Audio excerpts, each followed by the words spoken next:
This is Hidden Killers Week in Review. A look back at the most prolific stories of the week. This is Hidden Killers Live with Tony Brueski, Stacey Cole, and Todd Michaels.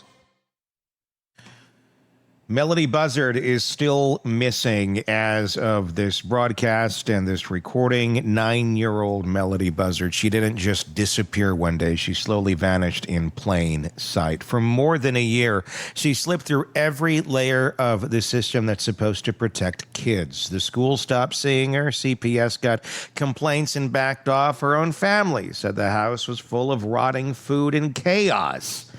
And then came the road trip, a wig and a rental car, a 1,500-mile drive to Nebraska, like you do, and a mother who returned home alone. Today we're going to walk through the entire timeline from those early red flags that everyone missed to the day she was last seen, to the FBI tearing apart her home and that rental car. We'll ask how a child can fall off every radar, what investigators are finding now, and what really happened in those 3 days that turned a neglected little girl into a national missing child case. This one, it's angering. It is so angering to watch because it's reminiscent of so many other cases where we see, okay, the child is missing, mom is back, there's no arrests yet, and mom doesn't want to cooperate with the police. In what world, apparently ours, but in what world does a parent not get arrested when their 9-year-old child is missing and they're refusing to tell anyone where the child is? Can I share a tiny little story? Yeah. So, and this, it's distantly related, not really, but I'm going to bring it full circle, so work with me here. It's just going to take about 30 seconds, okay? All right. It's a Stacey story. Todd, get your beep, beep, beep ready, okay? I got it ready. Okay. So, when I was in high school, being female, sometimes you have cramps. Okay. Yeah, I derailed us into that category for now, but work with me. So my mom, instead of me having to go to the nurse's office every time I needed a pain reliever, she just would hand me like 2 Tylenol. I'd put them in my jeans pocket. Life is fine. Well, I got caught taking a Tylenol at the water fountain, and I got my ass hauled to the principal's office, and I had to sit there for like an hour before they finally called my mom and found out what was going on. My mom was... You had taken a Tylenol? Yes, a Tylenol. Okay. Yep. I shit you not, a Tylenol. Yep. One. Yep. I didn't even take the 2. I had another one in my pocket. I had to surrender the one in my pocket as well. I was being surprised treated they gave a shit at this point in time, honestly. Today I see more of them. I'm surprised. This is the 80s, right? Right, exactly. Yeah. Late 80s. But yes, Yeah. but so my mom got lectured. I got lectured. It was a whole thing over a Tylenol. Mm-hmm. And then you see this case where the red flags are fucking everywhere. Yeah. And people are just like, is my day done? I'm going to scroll on TikTok and look up some videos here or whatever. There is a child missing. Do you see how it's just like some areas are just overburdened with authority and regulation, and then others, I'm surprised that the school took so long to reach out, because school started several weeks ago. Yeah. I don't know what part of the month of August or September it starts in California, to be honest, but I mean, early October was the first that somebody made a phone call and said, hey, this child has not checked in all season long. Mm-hmm. 2 days in is when you maybe the first day, okay, maybe they didn't make it the first day. The second day they don't come to school, it is time for accountability. Where is this child? You would think. And to answer the question about what's going on, she was in an independent study program. But there should just be a accountability. Well, which is, you need to register this. It's not just like you can just like take your kid out and be like, I'm going to do whatever. Although a lot of people do that. The thing is, the system doesn't. Number one, it is against the rules to do. You can't just pull them out and say you're doing this with zero accountability. In theory, you can't just do that. The problem is the people that do that, there's nobody to check. So there's no checks and balances. Nobody's like, oh, well, are they really doing that? CPS is overloaded. There's not enough people in the district to do this. So it's like, we have this rule in place, but we really can't enforce it either. So it's there in theory, but when someone doesn't follow the rules to actually do that, well, then there's not really anybody to check it either until somebody really, really notices, or there's pressure put on somebody to take a look behind Pandora's box and see what's going on. Here's my experience being a parent and amongst other parents too, and hearing some of their experiences with these sort of systems. When you are the one that raises your hand and says, here's what we're doing. Here's how we're doing it. Let me check your boxes for you. And then you have your information. Then you're on their radar. And then anything on then they're like, they're there. And then they want to keep checking. Now, I'm not speaking of CPS specifically. Although I have a friend who has experience with this too. In fact, I will speak on this. And this is not my personal story. But I have a friend who was involved in this system, helping kids, actually fostering. And the amount of attention that went into crossing that person's T's and dotting that person's I's by CPS when that person time and time again just demonstrates they're a perfect, great home, no problems whatsoever, but they go in and then they start like nitpicking the stupidest shit. Yep. Like just the dumbest shit that's going on. That's not even like issues, but like, well, maybe. And it's like the amount of time that they're spending on this home where there's no track record of any problem, nothing. There's just like nothing. It's like a perfect home for a child. And those are few and far between to come by in this system. Mm-hmm. You have a lot of, well, it'll make do system houses.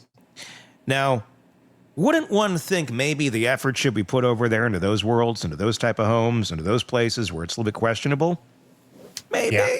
Yep. But the problem is they're a lot more difficult to work with and to deal with. So what you end up having quite often, and I'm not saying, because I know this is not a blanket statement to everything, but you have quite often people, they're underpaid, they don't want to do their job, they're not qualified to do their job very well. It's oftentimes their first rodeo in CPS, because it's usually an entry-level type job. They're going to go with the path of least resistance, as humans always do. And so they're going to go to the homes that are already checking the boxes so they can check their boxes and go, look, I did this and this is this and all good. Yeah. And then all the other ones, well, they fell through the cracks. Now, again, I'm not saying this is the case with all CPS workers by any means. I know several CPS workers, too. I have friends that that got the hell out and are now in their own private practice, in counseling and such. But the system is so broken and works so much against itself, it is not remotely surprising that this shit is happening. At all. It's right there. The system is actually working how it's supposed to. It's a broken system problem more than anything else. We don't have the people to do these jobs. We don't have the funding for these jobs. We don't have the people that are going to be qualified to do these jobs. It doesn't.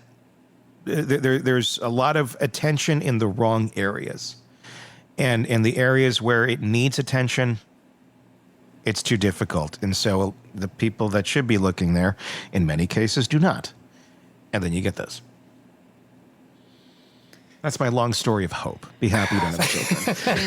Yeah. God, I feel so much better about the situation. Happy Monday, everybody. Happy Monday, everybody. But no, I mean that it's broken. It is so broken. Yep. I mean, I can go on and on and on, and I'm walking a line in my brain of what stories do I want to share that aren't too private for people that I've known. I'm not saying any names or anything like that, but there's a lot more of just like, this is crazy. This is really, really crazy. So see something, say something. That's what we all. Well, what about the parents? We have so many cases like this where, well, why weren't the grandparents involved? Why was it an aunt or uncle or somebody somebody involved.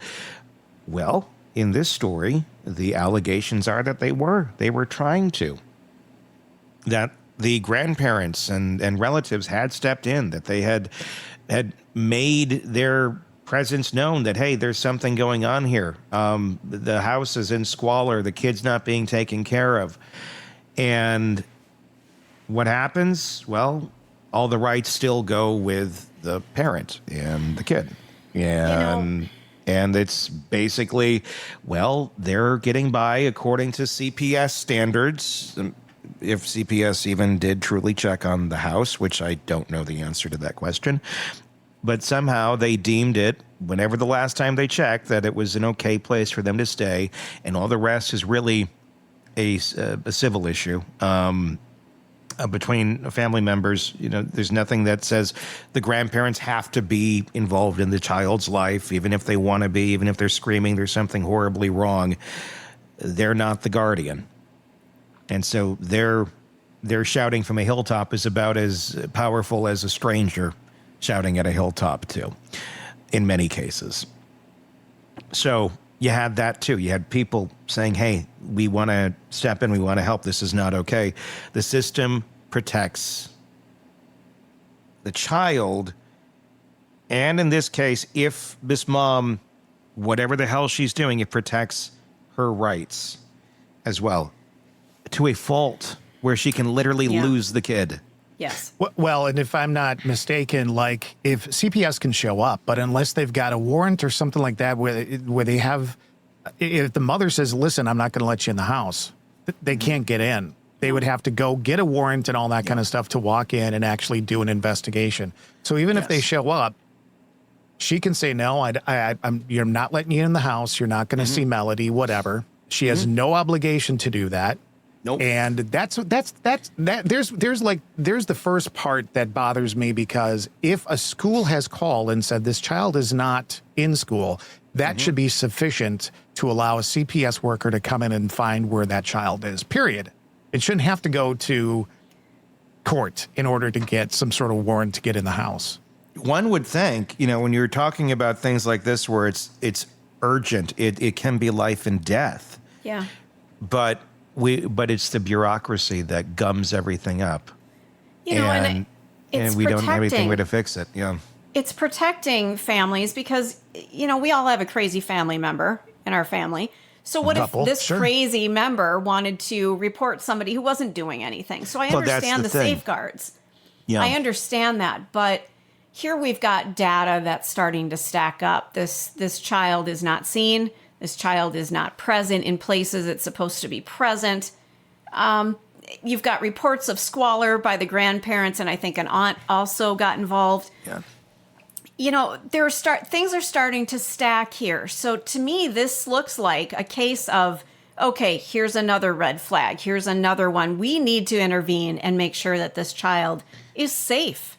At the bare minimum, is this child safe? Is the child even alive at this point? Is the child there? Yeah.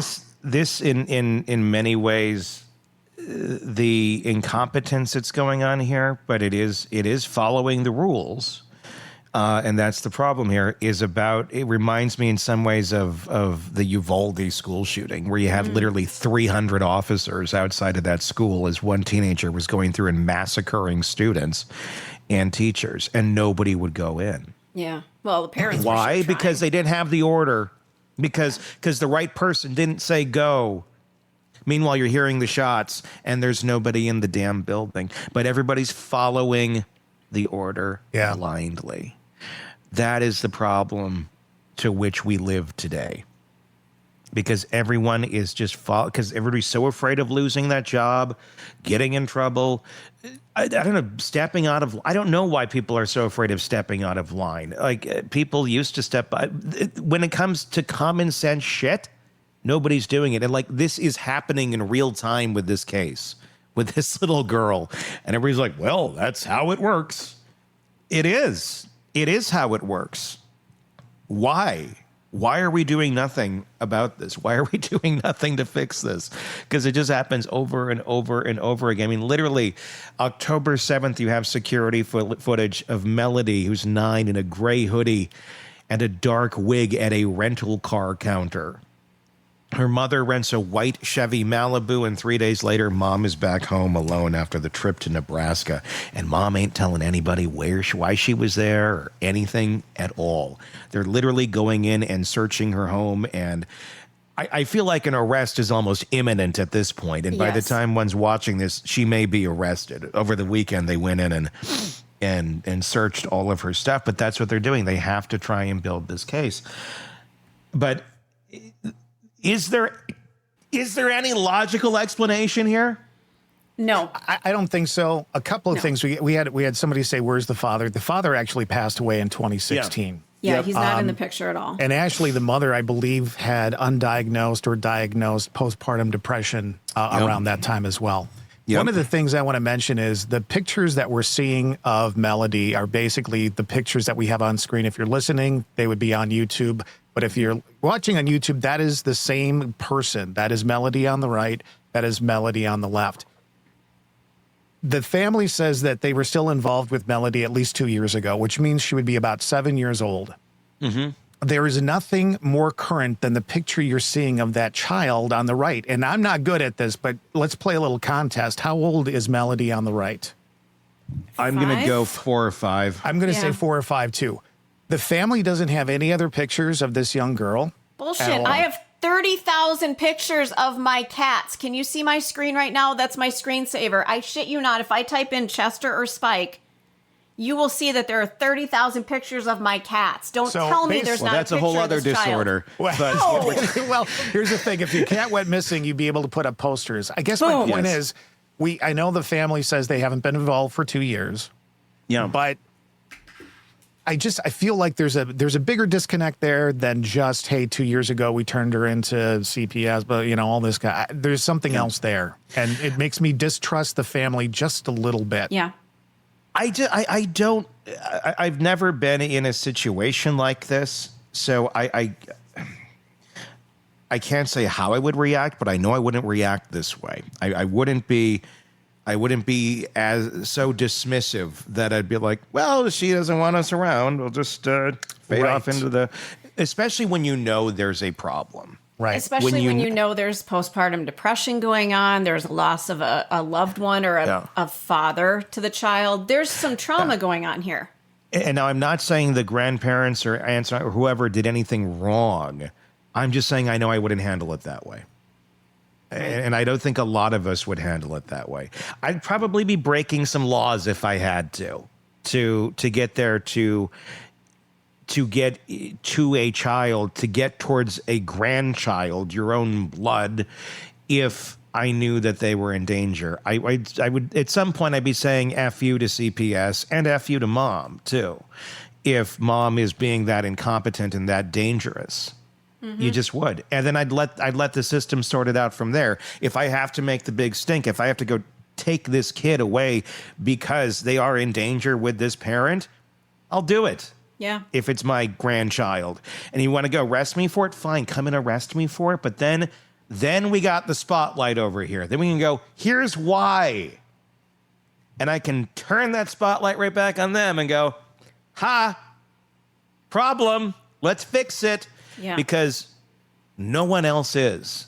I don't know if they're just relying on the system to fix the problem and no one did, or if we don't know the answer to this, and it could very well be that the mom, Ashley, completely, went, completely off the grid, where no one knew where she lived or where her address was. There's a lot of ways that this woman could have kicked her family out of her life, or extended family, and they would have no idea where this woman was, or Todd, the tell us what that.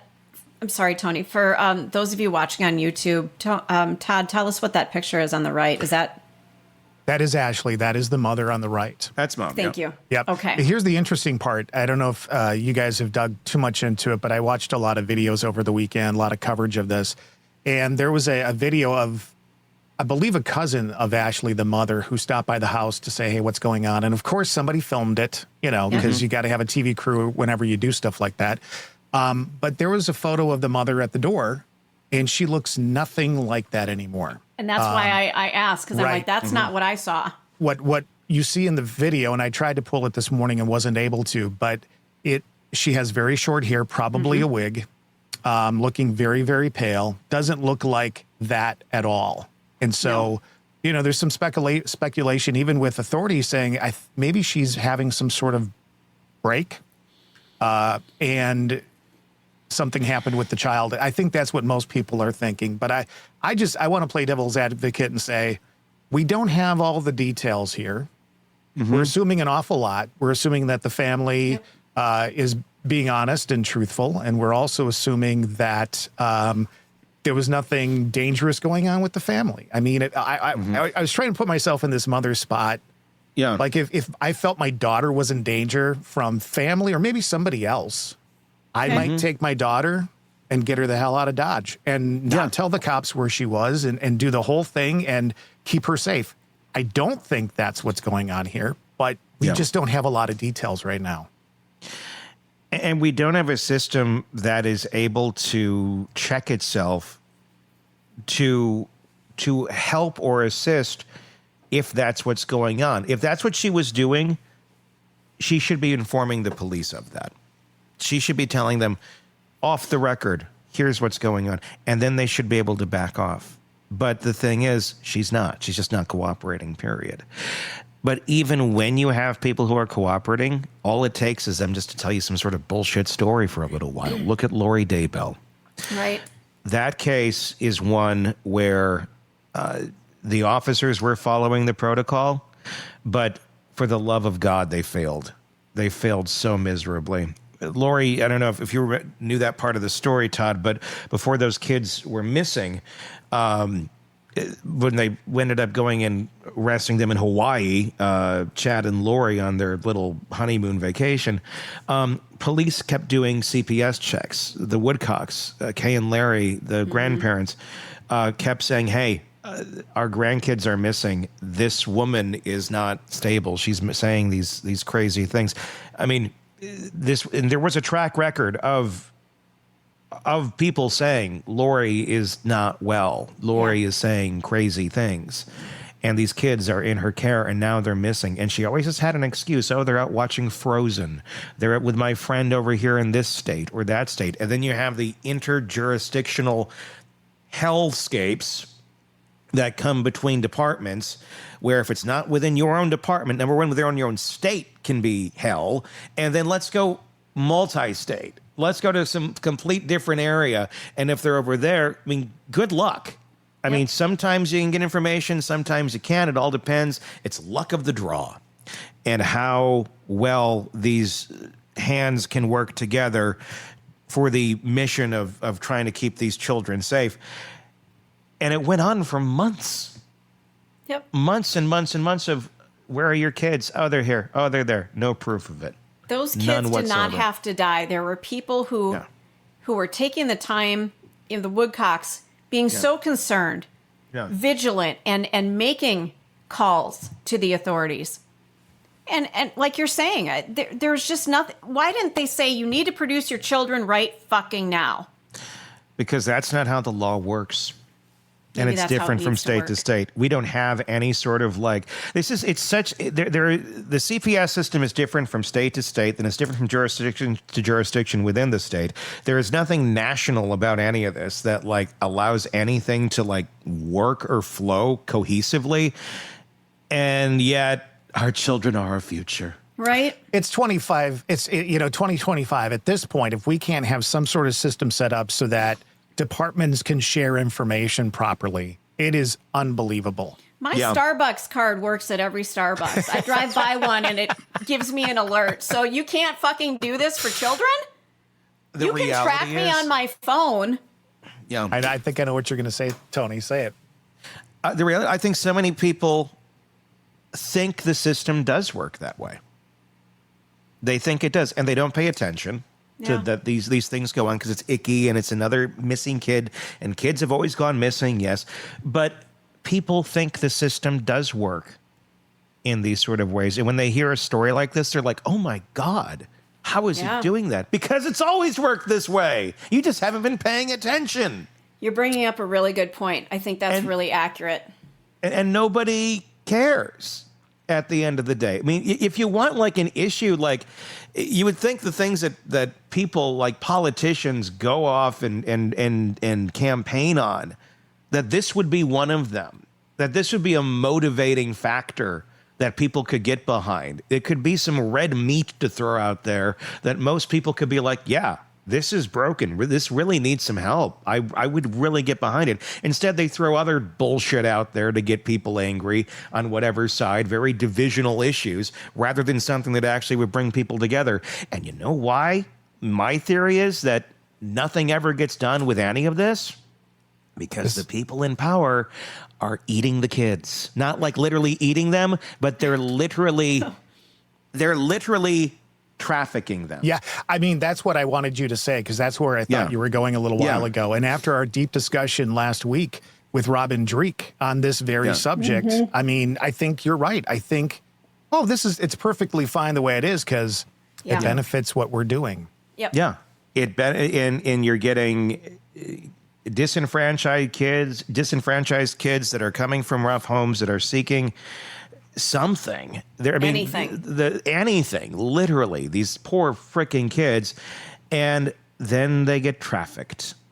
And then they get into that world. And then they disappear from the system and nobody knows where they are. And in many cases, there's no one there to even know they're missing because no one cares about them. Why did this little girl not have any more pictures? Because there's something wrong with mom that she didn't take any more pictures. And the fact that mom's not out there going, here's the most recent pictures of my missing daughter. Because there's something very wrong with mom. We don't know what mom did yet, but there's something clearly not right going on here. But that's the thing. The system itself, I believe, I don't think it's necessarily trackable in some sort of institutional way where, well, there's this department of, we're going to traffic the kids out of here to there. But you have so many people that are within the system, so many roaches within that run it, that are pieces of it, parts of it that can know how to work it and know how to take the kids here and there and know how to tell whoever out there in child traffic land where to go get their next meal. It's pretty fucked up. And then who would be the people to change that system? Those really rich people in power that we know have one hell of a history and an appetite for kids. So, there might not be a lot of motivation to investigate this on a deeper level, to investigate the systems themselves on a deeper level, because the stones you're going to start unturning there, oh God, that's gonna unearth a lot of people. A lot of people that don't want to be unearthed. And, we talk about the Epstein files. That's like on such a massive scale and such large scale in terms of the people who that could unearth. But this stuff is going on smaller scales too. It's not always people that everyone knows their name. It's those people that have more money than God and don't know what else to do. And this becomes their fantasy or their fetish or whatever the fuck they're doing. Yeah. They're out there and they're everywhere. And again, why on earth would this not be like the biggest campaign issue in history? Unless the people in power don't want an investigation into it. Just like right now we're sitting here and we can't get the Epstein files released because Mike Johnson doesn't want to seat an elected congressperson. What's going on here? Now, do I think Mike Johnson is trafficking children himself? Probably not. But I really wonder why on earth we can't get to the bottom of this. And I don't care what party it is. I don't care who it pulls down. I don't care what name from what party. Because you start throwing out there and you go, oh, well, you think people will assume you're talking about Trump. They'll go, oh, you mean Biden? I mean fucking anybody. I don't care who is on that list. I don't fucking care. If Betty White were on that list, she needed to go down. Yeah. And why the fuck are you making it political? Because like anybody, I don't care who's on the list. If you're on the list, if your name's out there, if you're in it, your politics don't make a goddamn bit of difference to me. Yep. If you're And doing it shouldn't horrible to things anyone to kids, else. It's a red flag for anybody that's jumping on the political bandwagon going, well, it's like, what are you hiding? Why are we making this political? Again, I'll say it as I say it a lot. I don't know anyone that protects predators other than predators. And if one is protecting a predator for their own well-being, for their own monetary gain, for their own clout, for their own status, whatever, guess what?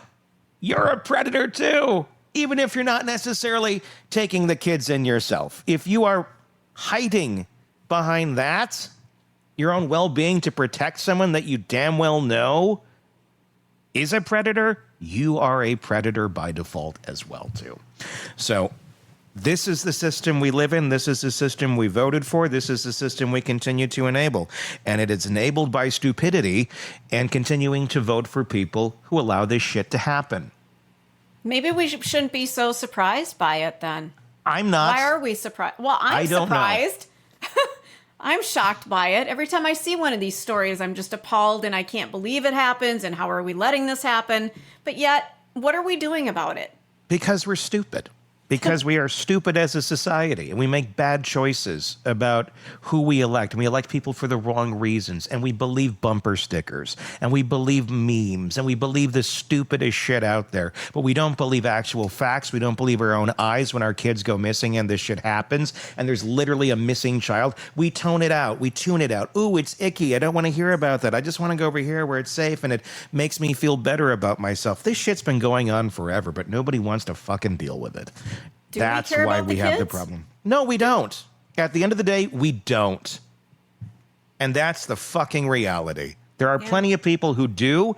As a society, they're too fucking distracted with everything else in their world to give a shit. Because it's not theirs. It can't happen to me. It only happens to this group of people over here, this disenfranchised group over here. And that's icky, and they should have made better choices, and they shoulda, coulda, woulda. That's the world we live in. Q Brooks and Dunn, only in America. You're not wrong. You're not fucking wrong. And at the end of the day, what do we do about it? You know, I've stepped in. We vote for better people, but that requires intelligence. And critical thought. And it also requires having that conversation. Like we don't talk about this stuff in the media enough. Yes, there's programs devoted to it, right? But this is a big problem across the country. If there was something out there, a drug or something like that was taking lives, right? Just every day, we would know all about it. We hear about cancer. Yep. We hear about heart disease in men. We hear all about this stuff, but we don't hear about the quote unquote silent killers that are going on around us all the time. You really don't hear about this stuff like we probably should. It should be required reading. It should be required information that we have to take in just to be in our communities. We should know what's going on, and we don't. We're talking about the Melodee Buzzard situation right now, where she is missing as of this recording. Mom has not yet been arrested. Thinking charges may be imminent. We'll find out. She's innocent, so proven guilty. But the case is where it sits right now. She went to Nebraska and didn't come back with her daughter. And now we wait. Wait for her to crack. Wait for her to say something. Wait for somebody to find a body. Wait for whatever is going to happen. But let me ask you something, Tony and Todd. Yeah. What's the longest you've driven by yourself? Without another driver? Bingo. Yeah. Probably 12 to 16 hours, but then like a day off, or maybe 2 days. I wouldn't drive that again the next day. So 3,000 miles round trip, right? Because it was 1,500 one way. Yeah. In what, 3 days? That's quite a drive. Yeah. Yeah. How do you do that by yourself? I get a little winded driving 3 hours, and I'm just talk to any over-the-road truck driver. They do it daily, Well, of course, but she's not. She's not one of those. Yeah, I mean, you could do it. I mean, are you? It's doable if you're on a mission. Well, either you're on a mission. Either you're on a mission, or there was somebody else involved between point A and point B. And that's my big question: who else was involved in this? And that's a big question. I don't know. I mean, I think there's the first thing that came to my mind on this, and I don't know why, but because she drove so far, maybe that's why, was, she trafficked her daughter. Yeah. Because she went into a corridor where this happens a lot too. Like the physical locations she traveled amongst. Like, and I don't know, did she go there with an intention, a stopping point, a direction, someone she was going, again, pure speculation, the woman's been charged with nothing. If this is what happened as we speculate, did she go with the intention of meeting up with a specific person, or did she just go along the route and make a lot of stops at gas stations and Walmarts and whatever, shopping her around? That whole idea just made me sick. Yeah. Yeah. The shopping around thing. Ugh. Yeah. I mean, there have been some reports from people who say they did see them at a Walmart in Omaha. Police have not verified that at this point, but they're all over Facebook saying that they've contacted the police department there. So, and very likely so. I mean, I'm sure they made some stops. I'm sure people saw them when they were out, but are they, did they stand out from the crowd? Honest to God, you look at the pictures of them at the car rental place. I don't know. I walk into Walmart, that looks like half the customers. And I'm not saying anything bad about Walmart. I'm just saying people in general. I mean, everybody's wearing hoodies. Everybody's, everybody looks, semi-sus half the time these days. Well, and who dresses up to go to Walmart? I mean, the places that I've gone that, with my hair in a ponytail and sweats, it's Walmart, let me tell you. I dress up to go to Target, but Walmart, meh. Yeah, I mean, there's nothing that I would, be thinking anything weird about. I mean, and that's why this trafficking, that's why it's so successful and why it goes on around us all the time.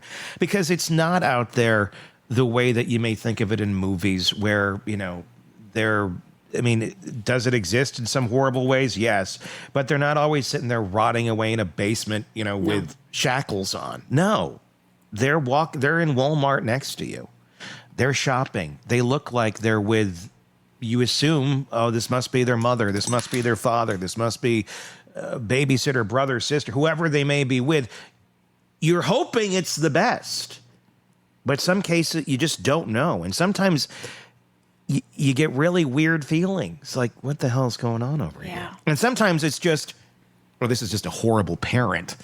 Why on earth do they have custody of this child? Because they're so irresponsible. But more times than not, they're not out there trying to make noise. They're not the ones that are going to stand out in the crowd because they don't want the attention. The ones that are making noise and are just horrible parents, being with their children that are byproducts of themselves, that are causing scenes because they're so stupid. They don't realize that, maybe I'll get CPS calling me for causing a scene here in the Walmart. But things like this, no, they want to fly below the radar. And that's why they're everywhere. This is just one we happen to notice. And I don't know why this one is the one we happen to notice, because kids go missing all the time. But this, because I think you got her, almost, in a cage here. The mom of like, why are we paying attention now, I guess, is the other question. Why couldn't this attention have been on this girl prior to this? 2 years before. Yeah. But we have a system where too many rights end up going, too many rights, quote unquote, are being protected of the mentally ill. Quite honestly, there are so many laws that protect people, and again, there's reasons for those laws. There's places and times where they do make sense, from people abusing the rules and the laws and going out and, this person's crazy, they shouldn't have their children. We'll automatically take them. That's not how that works. Thankfully so. But at the same point, we don't have the system functioning where someone is making these claims, that it's investigated properly and that can actually make a safe judgment call on this and protect a child. So there's always something missing in the process. Something's missing in all of the systems where we say on paper, well, this is how it should work. And it doesn't. And when you have someone who is mentally ill, someone who is going through something like this mother sounds like she was, and you have family saying, we really, something needs to be done here. Well, she has to want to get help first. Yeah. And even when you do have the resources to get that, especially if you have the resources to get the person help, they have to want it. And then you have to be able to get them there. The reality, though, in most cases is they don't want the help and there's no resources available. Or they're too expensive or they're out of reach or what have you. So there's another pitfall. So even if you do want it, good luck getting it. And then let's trust them with children. I don't know. I'm just sitting here. I get so exasperated about this, get worked up about it. And your comments make a lot of sense, Tony, but they don't make me feel any better. No. I need somebody to make me feel better about this. And I don't know what it's going to take. Like, we finally find out the girl's fine. She's with a friend and whatever. I mean, that would be wonderful. But we're getting to the point, and even a lot of the analysis that's coming from FBI and police and legal, they're just saying this is not, as we get farther and farther out from this trip, it's not looking very good. Especially if they're tearing up, drywall and flooring. That's not a good sign for a missing person. No, they're looking for trace evidence that maybe something happened there. The fact, though, that the only good thing about this is that there's video of her in the car rental place before the trip took place. So we know nothing happened prior. Meaning if they're looking in the house, they're probably not going to find, bodily material that shows like she was murdered and then trafficked or went and dumped in Nebraska. But I think the digital trail is what's going to be most revealing. So whatever is on that mother's phone, whatever is on her computer, whatever is there, that's what's going to be, I think, the most revealing in this case, more than anything else. Because it shows she was the car is going to be a touchy one because the car could show a lot. Did something happen in that vehicle, and what was the reason for it? But I mean, there's no parent. There's no parent that's going to come back from a trip and everybody's looking for your kid, and you're going to literally take down the missing posters, not cooperate with police if you know where your kid is. Unless you do know where your kid is and you don't want to be found. Well, you have every chance to say, oh, wait a second, my kid is with Aunt Betty, and then Aunt Betty produces a photo or video or whatever, and, today's newspaper showing the date, she's fine. There is no reason. None of that. There's no reason. And if it's something more personal, like behind the scenes of whatever it may be that the world doesn't need to know about, you can convey that to authorities. And they can say, we have confirmed the child is well, the child is fine. Yeah. We're moving on and closing this investigation. And then we go about our business and find another story to talk about. But nobody has said that. Yeah. Nobody has said that. Yeah. Where is she? That's the question. And that's something that, as of right now, we do not know. Another piece of this that I want to bring up that I mentioned quite a bit, but I did a little more digging into it over the weekend is the crazy amount of lost kids. And this is just California. It's the only one I looked at. But between 2019 and 2020 and 2021 and 2022 school years, California lost roughly 270,000 public school students. Whoa. Yeah. Say it again.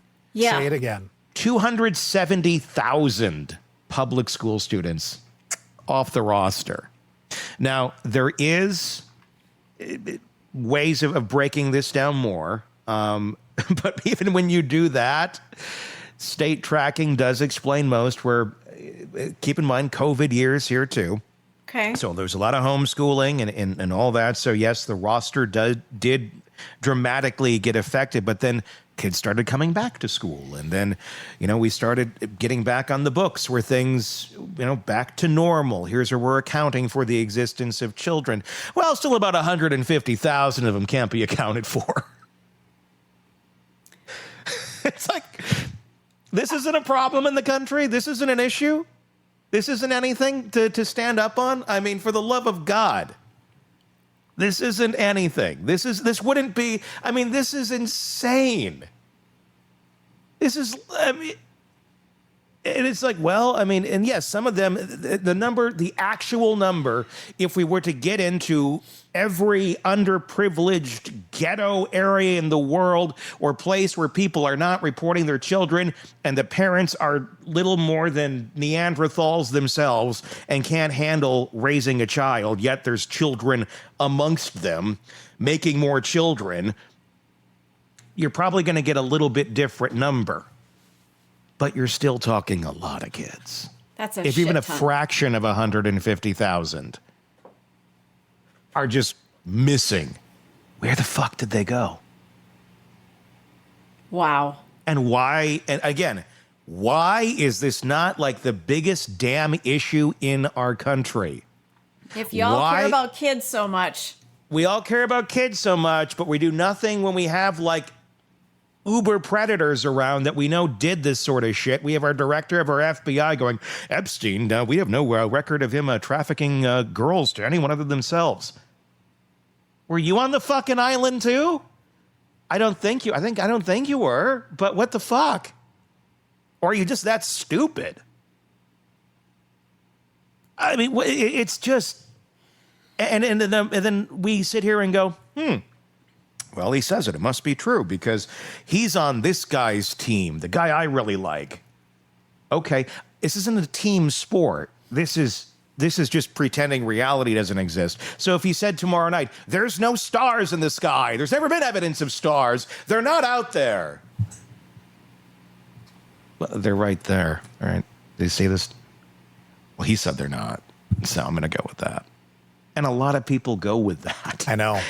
And it's learned ignorance, and it's like ignorance as a lifestyle, and ignorance that people are proud of. And this is not a political statement. This is just denying reality on reality's terms. If you're doing that, and you're doing it for a politically motivated reason or embarrassed reason, because you're embarrassed that maybe you were behind somebody at one point in time, and I don't care what fucking side you're on.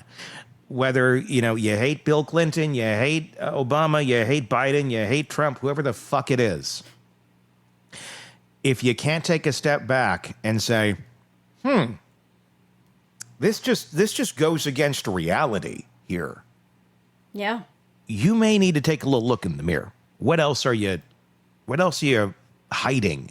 What else is in that closet of yours that you don't want to deal with? And it may be you just don't want to deal with reality, because reality is pretty fucking dark. But you can't sit there and you can't pretend that none of this is going on, because it's right in front of us right now.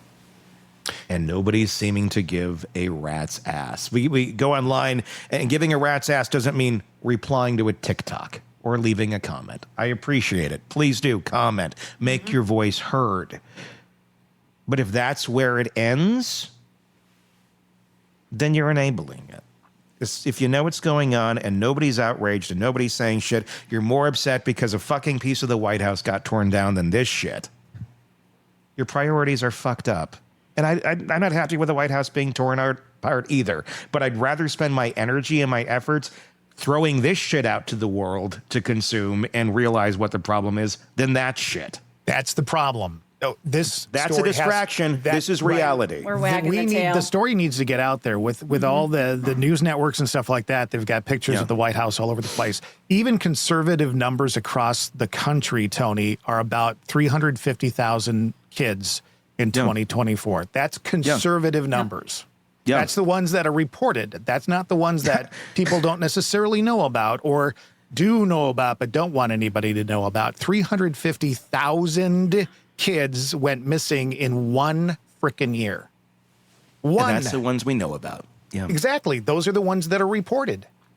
Those are the ones from typically more responsible parents or people that give a shit about them that are like, what the fuck? And if you look out into the ether of all the kids out there, those are the lucky ones that have people that give a shit about them. Yeah, not and the lost and children. they're the minority of the kids. There's far more children out there that nobody gives a shit about than does give a shit about. And I know that sounds really dystopian and it's true. It is true. I've been raising a child for the last 13 years. I've seen various school districts. I've seen really good. I've seen really bad. And I've seen parents in all different groups. I've seen all different types. And I've seen just situations where these kids are coming from and where they live and what is normal and healthy, quote unquote, and what is passable by the system. And it's insane. Yeah. It is utterly fucking insane. And it is no wonder these things are happening. I mean, if we could just have a little common sense sometimes, just go walk around some fucking neighborhoods and go, maybe we should go take a look inside this house. Mm-hmm. The shit you would find and the lack of people you have to deal with these problems. That is the other reality of all this. But issue. again, it takes money, it takes people, it takes giving a shit, and it's going to take swallowing a big fucking pill of a lot of people are going to go down that you may never have thought could be the monsters that they are. And that's the reality of it. And I think there's a lot of people that at the end of the day, too, have enabled a lot of these monsters, and nobody wants to be a monster enabler, even on a small level. People are going to want to keep that dignity and not want to be in any way saying that, oh, I was wrong about that person's character. It's okay to be wrong about a person's character. It's not okay to be that character. It's hard to watch people that we've idolized fall. And I bring up Bill Cosby all the time. That crushed me. But you know what? He can burn in fucking hell for what he's done. And he's free. I know.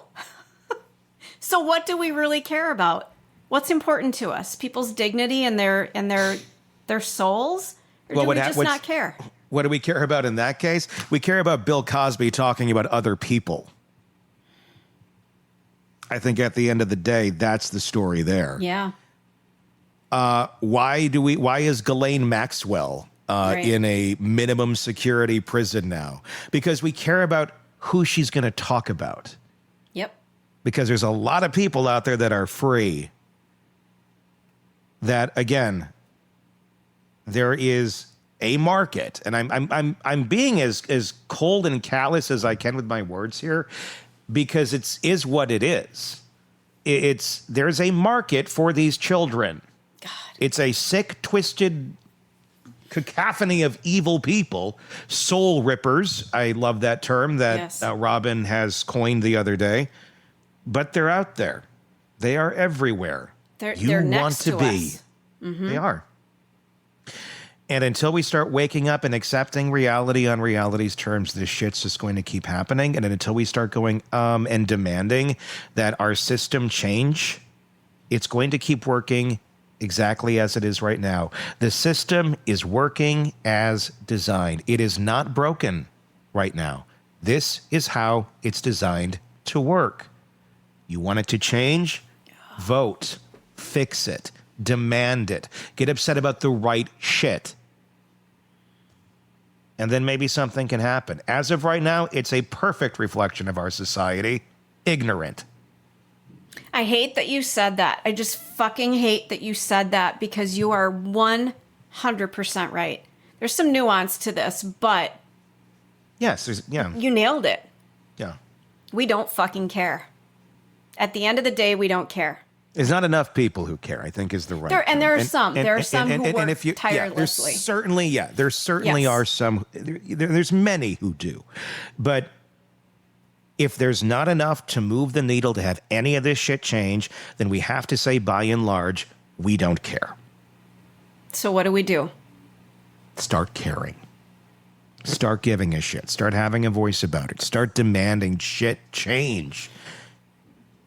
And stop insulating ourselves and getting distracted and being angered by stupid shit. Yeah. That's a little less icky. Yeah, it is less icky to be mad about a construction project. But it doesn't help anything either. No. That's where it sits. We'll keep watching this, and I it's not going to end well. I'm sure in a few, who knows? I don't know if we're ever going to even know what happened of her. Yeah. But I put money it's not going to be a good story ending. She would have been produced by now if there were a good ending to this story. I really believe that in my heart. But as of right now, that's where it's sitting. Mom obviously has not been charged with anything as of yet. She's innocent until proven guilty. So anything we talked about there, it's allegedly, in our opinion, guessing. Who the fuck knows? But if you can't say where your fucking kid is after you drove to Nebraska and came back without her, yeah, there's a problem, bitch. There's a fucking problem. Your thoughts? Did I miss anything in the comments? Did we our comment section has been lovely today. Everybody's been just bringing up all kinds of points, but you've been nailing a lot of them, so you're good. Good. All right. On that, I'm going to wrap up and go bathe in Purell. Does that help? Because I'll go do that too. There's a visual in my mind now for the rest of the day. Just like tons of Purell. Just like, oh my God. It's just, ugh. I'm actually going to go take my daughter, and she's getting her braces off today. That's awesome. Yay, Harper! Now make sure she wears her retainer, please. Oh, well, yes, that's the next battle. Oh. Yeah, because I didn't, and my teeth shifted back, and I got into a lot of trouble. So just make sure she does that. That, and keep it away where the pets can't eat it, and all that shit. Throw it away accidentally. Yeah, I'm just, kids are going to be kids, so I'm just kind of taking a deep breath, going, all right, so that's going to happen. There will be frustrations. There will be. But she's been really, I mean, honest to God, she's had braces now for about 2 years, and no complaint, I never had braces, but she was just a complete trooper through the whole damn thing, but she's excited about that. So what are you going to take her to eat afterwards? I don't Anything? know. Go get a caramel apple. She's been wanting, yeah, there's a hot pot restaurant that she's been wanting to go to, this Korean place down the road. We might go there. That might be kind of fun. Nice. But yeah, so take care of your kids out there because this sort of shit is very real. Very, very real. Until next time, for Todd and Stacey, I'm Tony Brueski. We'll talk again real soon. Want more on this case and others? Then press subscribe now and don't miss a moment of true crime coverage from Tony Brueski and the Hidden Killers podcast.